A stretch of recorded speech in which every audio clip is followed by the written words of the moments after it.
வணக்கம். Welcome to Manishwar real estate. 3 acre 30 cent விவசாய நிலம் விற்பனைக்கு வந்திருக்குங்க. 3 acre 30 cent agriculture land for sale. இந்த இடம் எங்கே அமைஞ்சிருக்குன்னு பார்த்தீங்கன்னா, புளியம்பட்டிக்கு அருகாமையில் அமைஞ்சிருக்குங்க. சிறுமுகைக்கு அருகாமையில் அமைஞ்சிருக்கு. கோயம்புத்தூர் டிஸ்ட்ரிக்ட் வருங்க. தார் ரோட் ஃபேஸில் அமைஞ்சிருக்குங்க. 30 அடி பஞ்சாயத்து ரோடு தார் ரோட்டு மேலே அமைஞ்சிருக்கு. 450 அடி ரோட் ஃபேஸிங் கிடைக்குங்க. நல்ல ஒரு ரோட் ஃபேஸிங் உள்ள விவசாய பூமிங்க. ஒரு விவசாய பூமி தேடிட்டு இருந்தீங்கன்னா உங்களுக்கான இடங்க அது. தெற்கு பார்த்து அமைஞ்ச பூமிங்க. South facing லேண்டுங்க. தென்னை மரங்கள்னு பார்த்தீங்கன்னா 200 தென்னை மரங்கள் இருக்குது. 500 பாக்கு மரங்கள் இருக்குங்க.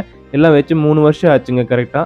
இந்த பூமிக்கான வாட்டர் சோர்ஸ்னு பார்த்தீங்கன்னா 5 ஹெச்பி ஃப்ரீ பவர் சப்ளை இருக்குங்க. ஒரு போர்வெல் ஒன்று இருக்குது. அதே மாதிரி கிணறு ஒன்று இருக்குங்க. எல்லாத்துலேயுமே நல்ல தண்ணி இருக்குங்க. நல்ல வாட்டர் சோர்ஸ் உள்ள பூமிங்க. லேண்ட் ஓனர் கோட் பண்ணுற ப்ரைஸ் டீட்டெயில்ஸ்னு பார்த்தீங்கன்னா, ஒரு ஏக்கராவின் விலை 80 லட்சம் சொல்கிறாங்க. Price negotiable. 1 acre 80 lakhs price நெகோஷியபிளுங்க.